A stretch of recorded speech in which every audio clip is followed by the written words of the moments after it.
Hey guys, Dean here. In today's video, we're going to be talking about investing with little money and starting from step zero. So for an example, if you're a teenager or a young adult like me, which steps can we take to begin and then also reach the final step of actually starting to create a little bit of wealth and managing our money and putting it into a few investments with minimal costs and minimal starting funds. So first of all, we need some actual money to invest with. So for this, you're going to need some kind of disposable income. Now this can come from a few different income sources or streams, and this could be, if you're very young, you could just use some kind of pocket money, which will take a long time to obviously save up, compound and amass a decent amount to invest with, but it's obviously a lot wiser than just spending it as it comes as well. You could also use a percentage of your salary, so if you do have some kind of job or part-time job, you could allocate some of this, or basically all of it if you're still living with your parents and don't have any outgoing fees that you have to pay for, and then plot that straight directly into some kind of investment. To actually have more to invest, you obviously need to make more money. So to do this, you could create some kind of side hustle. I have a video on a few different passive income streams, how you can generate different sources of wealth, and also you could create your own business. So if you have a concept or an idea, you could start a business and then build it over time and start generating wealth, which you could then use to invest with. Now the whole point of this video is to invest with little money, although these are just recommendations on how you can first acquire that little money or make more money to actually invest further with. You could also get a normal job. A lot of people don't want a normal job, especially people who do things like YouTube or web businesses like myself, but getting a job or part-time job temporarily can be good to start building up a little bit of wealth while you make a business for yourself on the side or invest some of it periodically. You could also do jobs for freelance. So if you have some really good talent that you're really good at, for an example, if you're a really good graphic designer or you're really good in things like Photoshop, which all ties in together, or you're great at video editing, you can go on websites like Fiverr.com or Freework, I think is one of the websites, and you can do stuff on there for freelance. I think freelance.com or freelancer.com is also another popular website, and you can just basically offer people value through your talents. Obviously there's so many YouTubers nowadays that YouTube editors is also another viable job. So if you're really good at editing, you can also go on Fiverr or just DM YouTubers and see if they need an editor. So there's a lot of different things you can do to create more wealth or generate a little bit of extra money as a side hustle to then further invest in. If you do need a few extra ideas though, like I mentioned before, you can check out my video on the best passive income streams to create now to start generating some wealth and diversify where your money's coming from and make it come from multiple sources instead of just one, which is a job, for an example. So I would definitely check out that if you want to learn more about getting more money. And another tip would be to generate more wealth, which kind of ties in with the whole making a business sort of thing, is just generally investing in yourself, which is better than basically any other investment. So for an example, with this YouTube channel, I had a lot of expenses last year when I created a whole new computer setup for my gaming videos or created a whole new productivity workspace. It cost me a lot of money, but I know in the long run and in the long term, it's a great investment that will obviously multiply multiple fold in terms of the income generated. Although I'm spending a lot of money on tech and equipment, I know that I will make more back than what I put into this, so it's a good investment for the future. This means, for an example, like I said before, if you're good at graphic design, maybe invest in a really good electronic drawing tablet, which ironically I actually did invest in about a month ago before I traveled, and I haven't really had time to use it yet, but since I'm into the whole NFT space, I will probably end up using this on Photoshop.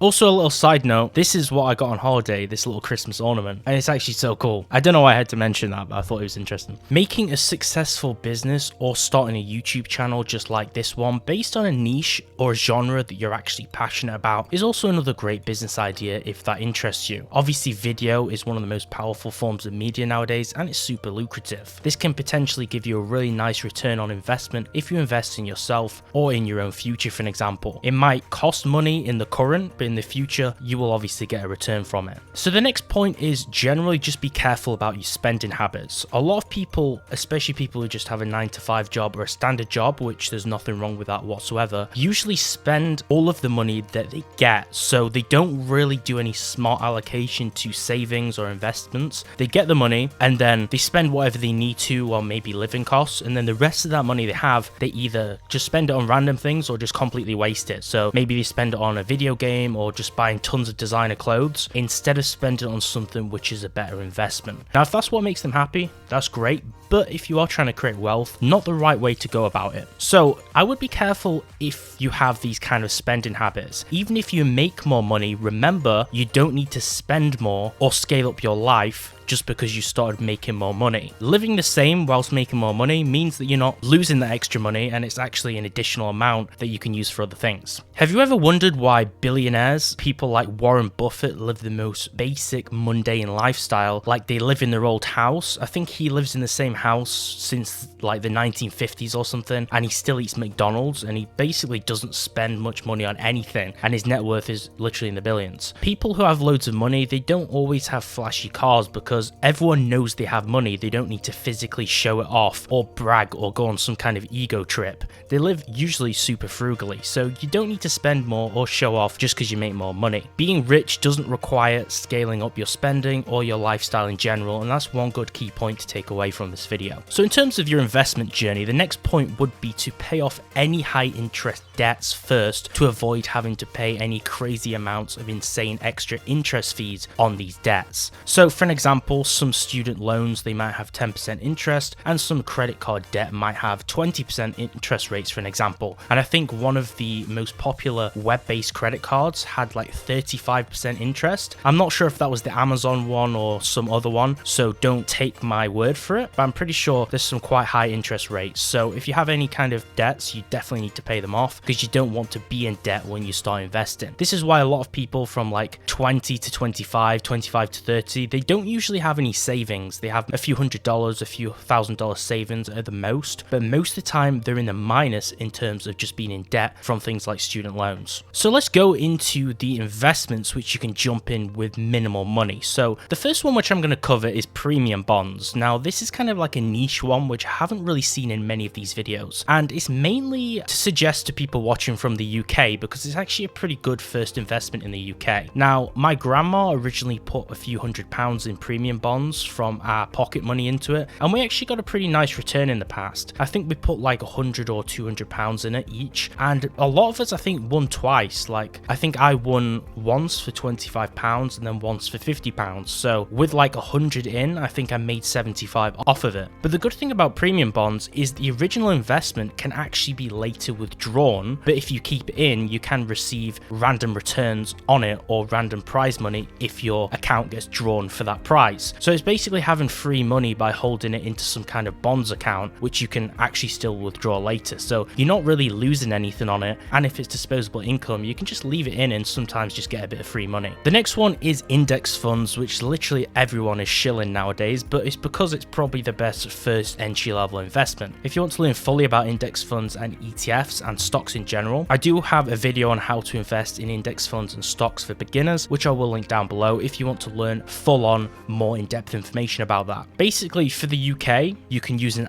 ISA account, which lets you invest up to £20,000 each year or annual tax year, completely tax-free. So this money has no capital gains tax applied to it if you have £20,000 or less per year, which makes it a really powerful savings account, or I guess investment account, that you can use with minimal taxes. So this is a really good way to set up and get started investing with. And remember, investing in index funds is a lot safer than individual stocks because you don't really need to know much about the market, and it seems pretty relatively stable each year. If you want to invest in the USA, you can open an account like a Roth IRA, for an example, which is kind of the USA's counterpart to the ISA. The reason why index funds are a good place to start is because you can invest either a low amount or a high amount into these accounts. And like I said, they're a lot safer than individual stocks because you don't need to time the market or learn about individual stocks and track their performance over time. You can just invest into an index fund like the S&P 500, which tracks the top 500 stocks of the top 500 USA companies, and just hold your investments and leave them over time. And it has an average return rate of like 10% annually, and it seems to be a pretty stable investment that usually recovers if it has some kind of crash. So it's really good to invest in something like the S&P 500 and just leave it, and you'll usually get a pretty healthy return. The reason why you invest in an index fund over individual stocks is because it diversifies your investment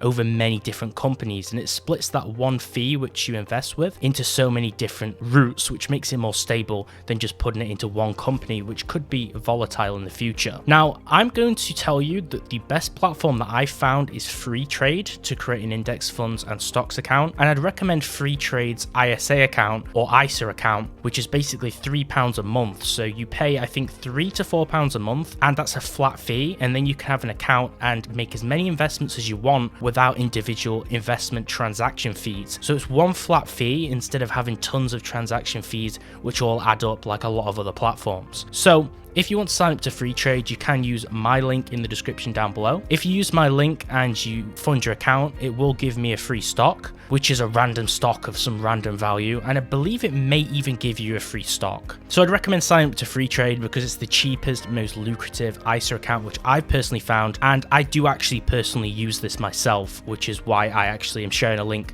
for the platform which I know and trust. I'd recommend, if you use FreeTrade, the top index funds to invest in. The first one I'd recommend is the Vanguard S&P 500, and I'd use the one where it reinvests the dividends, which is the return that you get every quarter or every few quarters of the year from your investment, and it reinvests those into more stocks in that index fund. So I'd recommend the Vanguard S&P 500 that reinvests the dividends, or the iShares S&P 500 too. Dividends are basically an amount that the company that you're invested in will issue to some of the investors every few quarters of the year, kind of like a reward. If you want to learn more about dividends and stocks in general, check out my full video on that topic because it will be really useful. As for tips in general, just for investing amounts, I'd recommend usually assigning a monthly investment percentage of the money that you're making or on your income. So if you have a normal job, I'd recommend something close to maybe 20% of what you make, put it to the side, and it would be wise to invest that amount. Obviously, the more that you make, maybe the higher percentage this could be, but as a rule of thumb in general, 20% is a pretty decent amount. For an example, I just invest maybe a few £100 each month into investments, which is very small, but in the future it will obviously add up, and it's better than not investing in anything. The more money you make, the more money you can also invest, and the better the returns will be. Remember, if you start young and start investing at a younger age, there's something called compounding where your investments will all add up. There'll be a return percentage on everything that you invest with, and over time it will stack up. This is why so many people say invest in index funds $100 or $200 a month, and by the time you're 60, you might have $1 million after it's all compounded. So let's jump into slightly more risky waters. So let's talk about crypto. So maybe invest in crypto, but just to be wise, let's invest in the more, I wouldn't say stable coins, but maybe the main coins. So consider maybe investing a small amount. Maybe this could be like 5 or 10% each month into crypto. So I would recommend to start with, since it's kind of hard to learn about all these other coins, which may or may not work, just invest a little bit each month into Ethereum and Bitcoin, and just keep doing it and hold it over time. And eventually it will obviously receive a ton of value. For an example, from 2017 to 2021, there was a huge return or huge spike in comparison between the value of what Bitcoin and Ethereum was then to what it was a few months ago. So it's good to just invest in the main coins and hold them over time, and you'll most likely see a decent return in the future, although obviously any investment is risky. Bitcoin's price usually determines the price of other altcoins, and Ethereum also has a huge back end of technology with a lot of really promising projects, especially because you can have NFT smart contracts on the Ethereum network, and also there's a lot of cool projects starting on Ethereum, which is probably going to secure the stability of the coin and its ecosystem in the future, which is why this is a good coin to hold. Obviously, there's a lot of competitors with small coins like Solana and things which promise to be the next Ethereum, but I think over time Ethereum is always going to be a good asset to hold. We can also talk about crypto interest as the last point in this video. Now, this isn't something which I'm actually invested into right now or what I'm doing, but I do have a friend who has a fair amount of crypto who has been doing this and gets a pretty healthy return each month by doing it, and a lot of people do actually choose to use this method. So basically, crypto interest is where you can basically use stable coins like USDT, which is a coin which is backed by the US dollar and obviously in turn is easily tradable back into the dollar. Basically, you hold these coins on platforms like BlockFi, for an example, BlockFi.com, and they can offer you up to 10% return, for an example, on your holdings, which will let you see some passive growth. Now, a lot of companies and websites that do this, they usually want you to hold their coin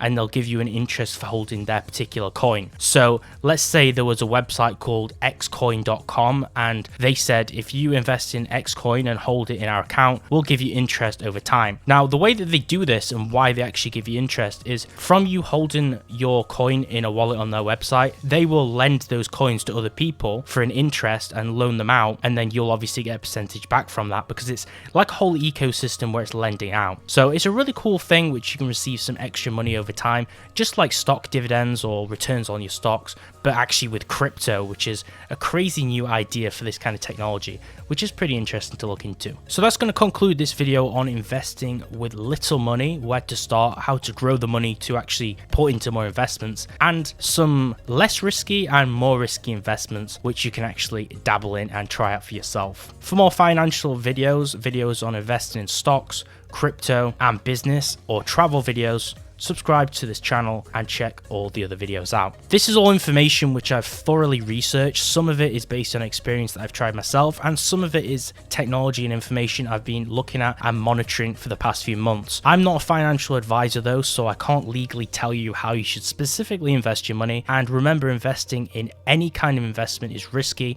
and you should only invest money which you can afford to lose, as you may lose money investing into anything. And you should also consult a real financial advisor to make sure that what you want to do suits your lifestyle, suits your financial position, and it's a good idea for yourself. Thanks for watching, and I'll see you next time.